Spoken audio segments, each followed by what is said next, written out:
Profeta Ezequiel, capítulo 18, versos 23 ao 24. Desejaria eu de qualquer maneira a morte do ímpio? Diz o Senhor Deus. Não desejo, antes que se converta dos seus caminhos e viva, mas desviando-se o justo da sua justiça e cometendo iniquidade, fazendo conforme todas as abominações que faz o ímpio, porventura viverá? De todas a justiça que tiver feito, não se fará memória. Na sua transgressão com que transgrediu e no seu pecado com que pecou, neles morrerá. Agora vamos ler no Novo Testamento, Atos capítulo 3, do 19 ao 20. São palavras do apóstolo Pedro. Arrependei-vos, pois, e convertei-vos, para que sejam apagados vossos pecados, e venham assim os tempos do refrigério pela presença do Senhor, e envie ele a Jesus Cristo, que já dantes vos foi pregado. Queridos, viver uma vida superficial no que concerne o relacionamento com Deus, ou viver uma vida mais ou menos, um dia nas alturas e outro dia nos vales, nos lugares mais baixos da superfície espiritual, não vale. Quando o apóstolo Paulo disse: não se deixe enganar, de Deus não se zomba, pois o que o homem semear, isso também colherá. Ele estava dizendo que zombar de Deus é o mesmo que desrespeitar, desonrar ou ignorá-lo. O advogado e pastor presbiteriano americano que viveu até o ano 1875, Charles Finney, explicou bem o que significa zombar de Deus com estas palavras. Zombar de Deus é fingir amá-lo e servi-lo quando não o fazemos. Agir de maneira falsa, ser insincero e hipócrita em nossas profissões, fingindo obedecer, amar, servir e adorá-lo quando não o fazemos. Realmente, esse pregador do passado trouxe uma definição exata do que significa zombar de Deus. Então, aquele que se diz ser servo de Cristo e vive se chafurdando na lama como porco, engana-se a si mesmo e está zombando de Deus. A sua religião é vã, a sua fé não é nada. Os versículos que li poderia ser denominado da lei da consequência. Quando Deus nos deu a lei, ela estabeleceu os princípios e os valores pelos quais deveríamos andar para que tivéssemos vida eterna com Ele. Entretanto, muitas pessoas acham que andar sob sua direção ou sobre os ensinos da Bíblia, isso não é liberdade, é prisão, pois são tantas regras a seguir e muitas renúncias. É por isso que muitos não permanecem nos caminhos de Deus, cansam de viver uma vida regrada sob a tutela de Deus, e assim essas pessoas estabelecem as suas próprias regras, caminhos e leis a serem seguidos. e aí dão as costas para Deus e assumem o diabo como seu Deus e o inferno como seu destino final.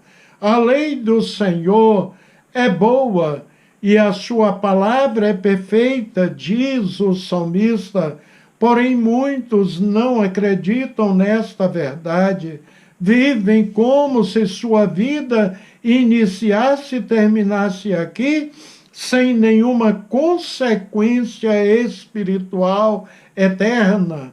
Vivem como se Deus não existisse ou que não se importasse com o que acontece conosco. Isso não é verdade. Deus disse: eu gostaria mais de vê-lo arrepender-se e viver. Ezequiel 18, 23. Observem a importância de uma alma de acordo com a palavra de Deus. Em Lucas capítulo 5, revela-nos que muitos cobradores de impostos e outras pessoas de má fama chegaram perto de Jesus para ouvi-lo. Os fariseus e os mestres da lei criticavam Jesus, porque Jesus dava crédito, ouvia e até chegou a tomar uma refeição com um publicano. Queridos, a Bíblia diz: alegre-se comigo porque achei a minha ovelha perdida.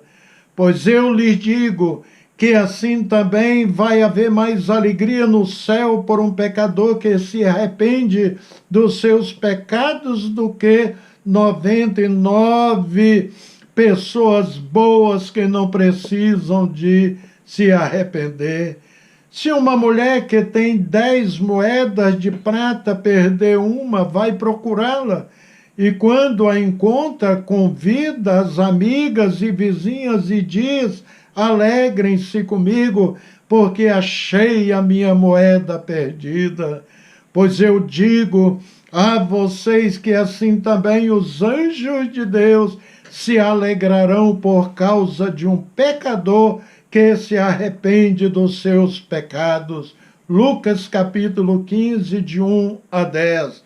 Observar a importância de uma alma, de uma vida para o Senhor Jesus Cristo. Olha, são 2 caminhos, mas devemos escolher um: arrepender ou perecer. O apóstolo Paulo disse em 2 Timóteo 2,19 que o Senhor conhece aqueles que são seus, e afaste-se da iniquidade todo aquele que confessa o nome do Senhor. Então, quando nós voltamos para Deus, vemos que este é um presente tanto. Afinal de contas, nós temos alguém para quem podemos nos tornar. Fora do amor de Deus, a única opção que temos é perecer. É um privilégio, portanto, podermos nos tornar para Ele.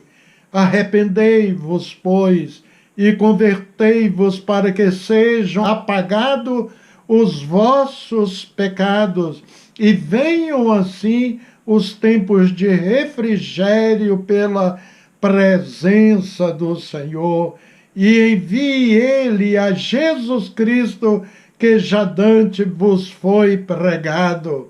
Li esse texto bíblico de Atos 3, do 19 ao 20 no início. Nesse capítulo, vemos a razão de Pedro proferir essas palavras. Em nome do Senhor Jesus Cristo, eles haviam acabado de curar um paralítico que mendigava na porta do templo por mais de 4 décadas. Todos conheciam este homem que era colocado na porta da entrada do templo ali pelos seus parentes e ali ficava com as suas mãos estendidas, pedindo esmola. Pedro e João voltaram-se para aquele homem e deram a ele o que tinha de mais precioso, o nome de Jesus Cristo, o Senhor. Depois disse ao paralítico que ele se erguesse em nome de Jesus Cristo, e assim aconteceu. Totalmente curado, ele pôde entrar no templo e tributar louvores ao nosso Deus. Afinal, os apóstolos estavam ali tomados pelo Espírito Santo e apresentaram Jesus Cristo vivo e ressurreto para todos. Arrependem-se, pois, e voltem-se para Deus, disse Pedro, para que os seus pecados sejam cancelados, para que venham tempos de refrigério da parte do Senhor. Refrigério significa alívio, significa consolo.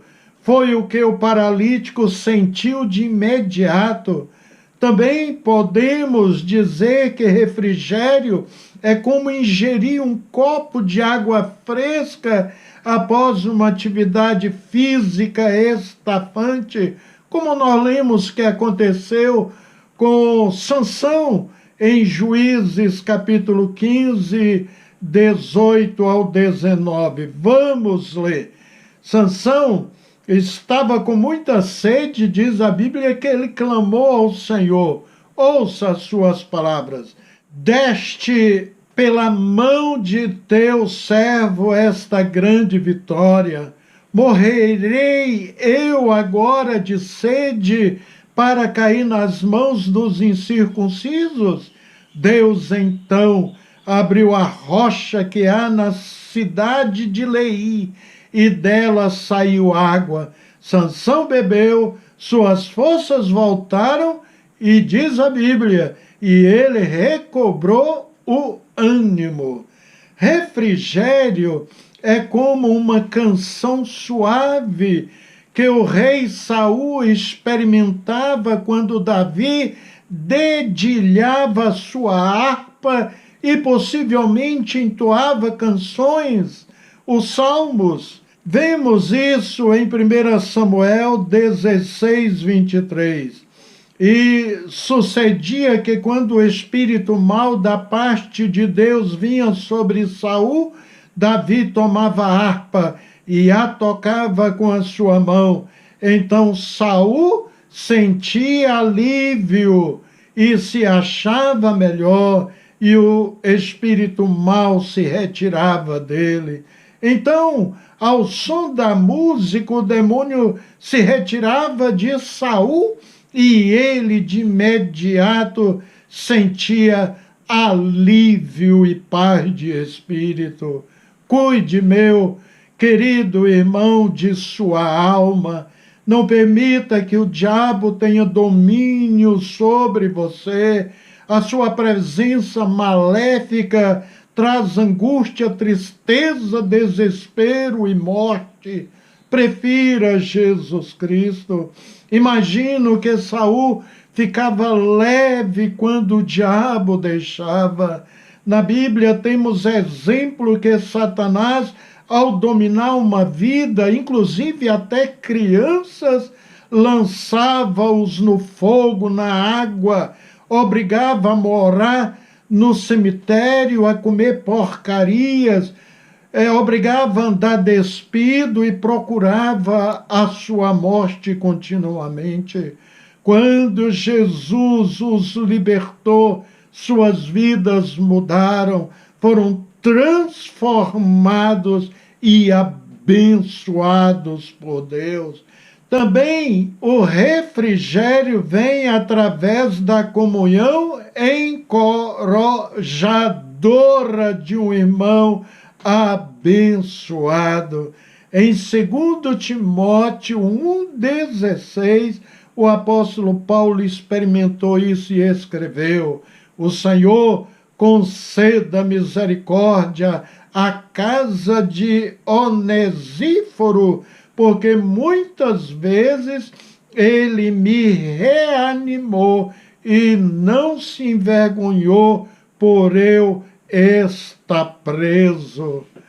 Mas observem que Pedro diz que é o arrepender-se e voltar para Deus que faz com que a pessoa experimente o verdadeiro refrigério. O arrependimento significa mudança total de atitude de vida. O pecado, ele nos separa de Deus, ele é uma forma de separação entre Deus e o homem. Deus não tem parte com o pecado, porque o pecado leva à morte, conforme lemos em Romanos 6:23. Quando mais uma pessoa peca, mais pesada espiritualmente ela fica, mais sujo diante de Deus ela fica. O mundo hoje busca refrigério no prazer, nos hábitos, nos vícios, entre outras coisas, mas o verdadeiro prazer está em Cristo Jesus, o refrigério da alma. A vida sem arrependimento, querido, leva à morte. Salomão ensina que se a pessoa não confessar diante de Deus, ele não prosperará. Ouça o que o sábio falou: o que encobre as suas transgressões nunca prosperará, mas o que as confessa e deixa alcançará misericórdia. Li Provérbios 28:13. Mas confessar não basta. Temos que nos arrepender do pecado e deixá-lo. Quando Jesus perdoou Maria Madalena, ela era uma prostituta e era ameaçada de morte pelos seus patrícios, pelos santarrões daquela época. Jesus disse a ela estas palavras depois de perdoá-la: vá e não peques mais. João 8:11. E não foi só esta mulher que Jesus disse isso também. Depois de ter curado um paralítico ali no tanque de Betesda, disse ao homem: eis que já está são, não peques mais, para que não te suceda alguma coisa pior. João 5:14. Ora, queridos, Jesus não estava fazendo um pedido impossível de ser atendido.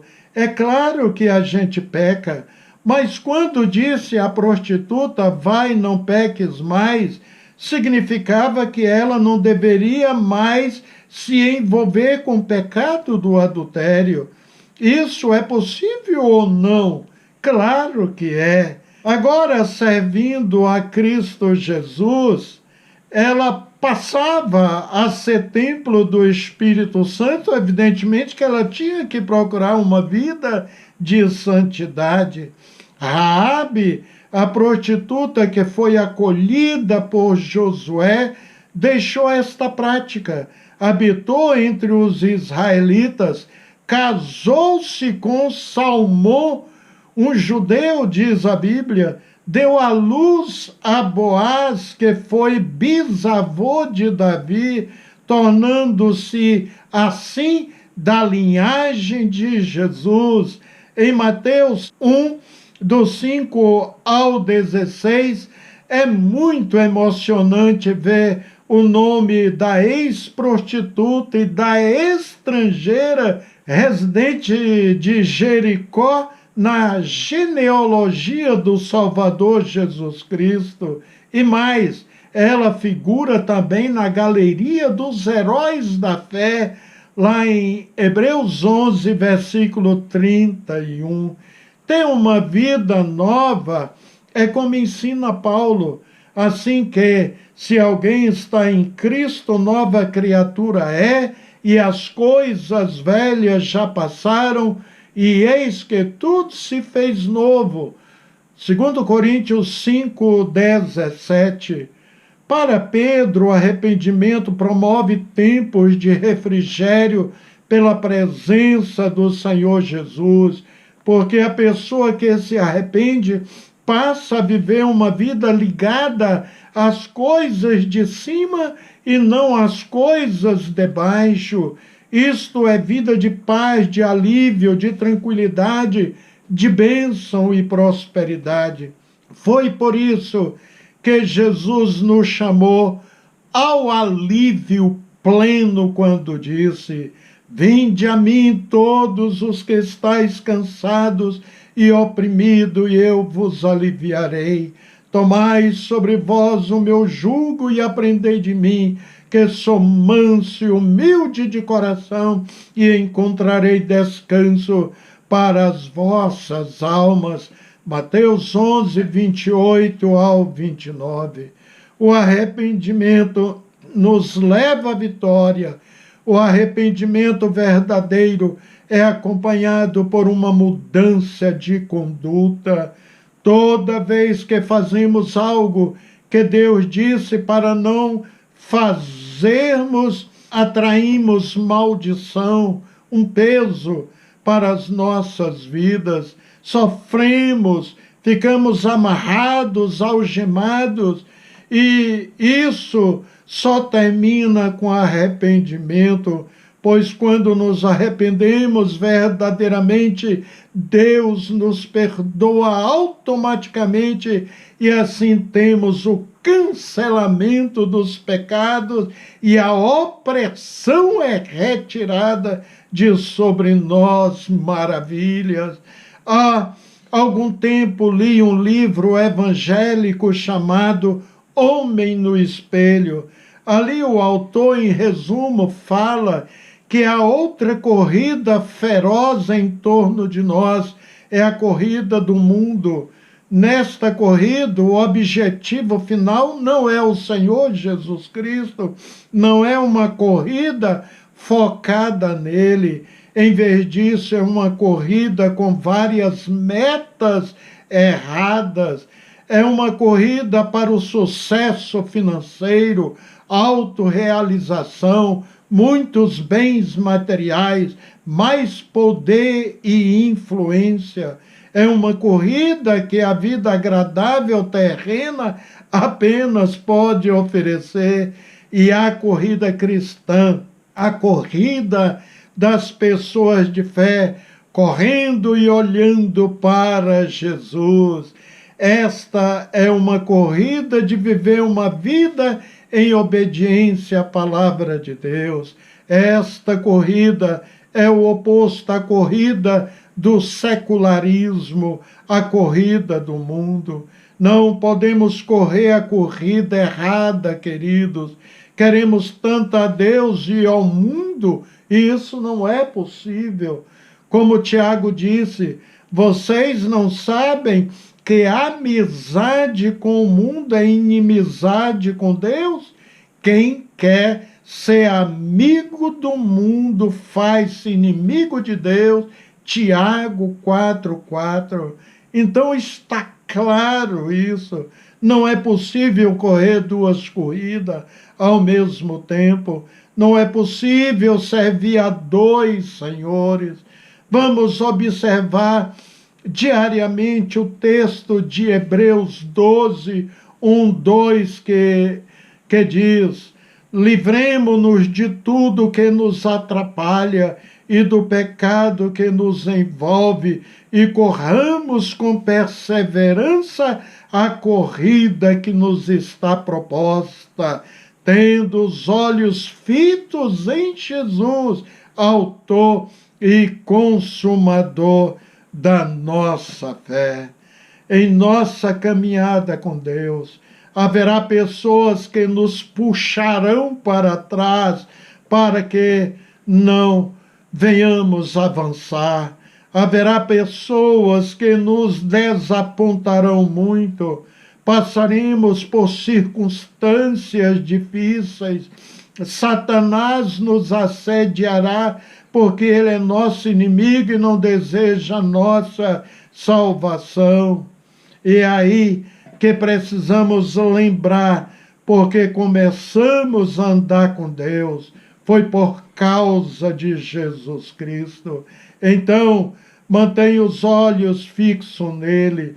Isso fará com que você continue avançando, amigo, pois o único jeito de termos sucesso como cristãos é colocando os olhos sempre em Jesus Cristo, como acabei de ler, Hebreus capítulo 12. Amém? Oremos. Glorioso, maravilhoso Pai, o Senhor existe, o Senhor nos criou, e o Senhor é galardoador de todas as coisas. Viver para Ti e Te servir, Senhor, é o nosso prazer. Queremos ser autênticos, verdadeiros, neste culto diário e serviço a Ti. Em nome de Jesus Cristo. Amém. Queridos, Deus abençoe ricamente o seu lar e até o nosso próximo encontro com a graça do nosso Deus.